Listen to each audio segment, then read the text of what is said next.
दोस्तों, हमारे प्लेनेट की 71% सरफेस पानी से कवर्ड है और ये तकरीबन 361 मिलियन स्क्वायर किलोमीटर का एरिया है। हमने इस पानी को अलग-अलग ओशियंस में डिवाइड कर दिया और 97% वाटर इन 5 मेन ओशियंस में ही पाया जाता है: Pacific, Atlantic, Indian, Arctic and southern oceans. दुनिया की 94% वाइल्ड लाइफ भी इन्हीं ओशियंस में पाई जाती है, लेकिन आपको ये जानकर हैरत होगी कि इंसानों ने अब तक सिर्फ 5% ओशियन को एक्सप्लोर किया है और बाकी 95% यानी डीप सी अभी तक अनएक्सप्लोर्ड है। और दोस्तों, हैरान कुन बात यह है कि इंसान शायद स्पेस को समुद्र की निस्बत ज्यादा एक्सप्लोर कर चुका है। ऑलमोस्ट 12 एस्ट्रोनॉट्स चांद पर 300 के करीब घंटे गुजार चुके हैं, लेकिन हैरान कुन बात यह है कि सिर्फ 3 लोग 3 घंटे के लिए ओशियन के डीपेस्ट पॉइंट यानी चैलेंजर डीप तक पहुंच सके हैं। तो दोस्तों, आज की इस वीडियो में हम समुद्र की गहराइयों में छुपे हुए राजों को एक्सप्लोर करेंगे। मैं हूं आयला असद और आप देख रहे हैं डिस्कवरिंग रियलिटी। समुद्र की सबसे ऊपर वाली सरफेस जहां पर सनलाइट पहुंच पाती है उसे सनलाइट जोन कहा जाता है। ओशियन के इसी एरिया में सबसे ज्यादा डाइवर्स वाइल्ड लाइफ नजर आती है। ये वो एरिया है जहां फोटोसिंथेसिस पॉसिबल है। इसी जोन में वो तमाम क्रिएचर्स रहती हैं जिन्हें मैरीन लाइफ से एसोसिएट किया जाता है, जैसा कि well, sharks, turtles and dolphins वगैरह। लेकिन दोस्तों, जैसे जैसे हम डीप सी में जाते जाएं, सनलाइट कम होती जाती है। 10 मीटर की गहराई में सिर्फ 16% सनलाइट पहुंच पाती है और 100 मीटर तक सिर्फ 1% सनलाइट पहुंचती है और उससे आगे 1000 मीटर तक तो कोई लाइट पहुंच ही नहीं पाती। इसीलिए इंसानों के लिए इतनी ज्यादा गहराई में जाना बहुत मुश्किल हो जाता है। ओशियन में जो दूसरा जोन स्टार्ट होता है वो है ट्वाइलाइट जोन और ये स्टार्ट होता है ऑलमोस्ट 200 मीटर के बाद। इस जोन में कुछ अजीब किस्म के जानवर भी दिखाई देते हैं, मसलन स्ट्रॉबेरी, स्क्विड वगैरह। दोस्तों, करोड़ों किलोमीटर के एरिया पर फैले हुए ये ओशियंस अपने अंदर बहुत से राज छुपा कर बैठे हैं। फिर चाहे वो दुनिया के सबसे बड़े और खतरनाक जानवर हों या हजारों साल पहले डूब जाने वाले शहर हों, लेकिन ओशियंस की मिस्ट्रीज में जो नाम सबसे टॉप पर आता है वो है मैरियाना ट्रेंच। ये समुंदर का डिस्कवर होने वाला सबसे डीपेस्ट पार्ट है। इसकी चौड़ाई 69 किलोमीटर और लंबाई ऑलमोस्ट 2550 किलोमीटर है।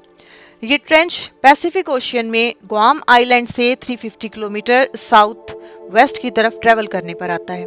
1875 में मैरियाना ट्रेंच को डिस्कवर किया गया था और फिर 1951 में इसको एक्सप्लोर किया गया।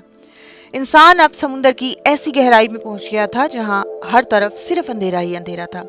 इस गहराई में पानी का प्रेशर तकरीबन 16,000 psi था, जो नॉर्मल प्रेशर से ऑलमोस्ट 1071 टाइम्स ज्यादा है।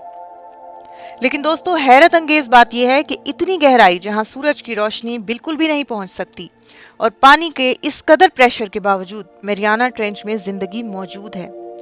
इस गहराई में भी लाइफ एग्जिस्ट करती है। यहाँ पर तकरीबन 5000 स्पीशीज पाई जाती हैं जो सिर्फ इसी ट्रेंच में मौजूद हैं। और कुछ लोगों का तो ये भी ख्याल है कि दुनिया की सबसे बड़ी और खतरनाक शार्क मैग्लोडॉन शायद आज भी इन गहराइयों में मौजूद है। समुद्र की सतह से तकरीबन 2000 मीटर गहराई में जाने के बाद, यानी जहां पर सूरज की रोशनी मुकम्मल तौर पर खत्म हो जाती है और समुद्र में सिर्फ ना खत्म होने वाला स्याह अंधेरा रह जाता है, और यहाँ पर पाई जाती है डीप सी ड्रैगन फिश। इस फिश को 1906 में पैसिफिक ओशियन में देखा गया था। ये ड्रैगन फिश तकरीबन 6.5 इंचेस लंबी थी और ये बिल्कुल स्याह रंग की थी। इसके दांत तेज धार और नुकीले थे जिनसे ये शिकार करती। इस छोटी सी फिश को मोस्ट हॉरिबल ड्रैगन फिश का नाम दिया गया। ये समुद्र में 4500 मीटर की गहराई तक जा सकती है, यानी 4.5 किलोमीटर नीचे तक जाकर अपना शिकार ढूंढ सकती है। मैरियाना ट्रेंच में शार्क की एक ऐसी स्पीशी भी पाई जाती है जो बहुत ही रेयर है। इसको 1898 में गल्फ ऑफ मैक्सिको में पहली बार देखा गया था। ये ग्रे और पिंक कलर की थी और इसका सर बहुत लंबा और स्ट्रॉन्ग था, किसी पत्थर की तरह। इसके दांत बहुत खतरनाक दिखाई देते थे और इसको द गॉब्लिन शार्क का नाम दिया गया।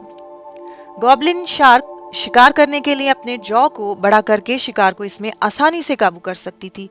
ये समुद्र में 3 से 4 किलोमीटर की गहराई तक जा सकती है और इसकी लंबाई 16 फीट और वजन 210 kg था। दोस्तों हैरानकुन बात यह है कि मैरियाना ट्रेंच में 9000 मीटर यानी 9 किलोमीटर की गहराई में एक ऐसी फिश पाई जाती है जो सिर्फ 12 इंच की है। इसे स्नेल फिश कहा जाता है और इसको दुनिया की सबसे स्ट्रॉन्ग क्रिएचर माना जाता है क्योंकि ये ओशियन की जिस गहराई में रहती है वहाँ पानी का प्रेशर 16,000 psi जितना है।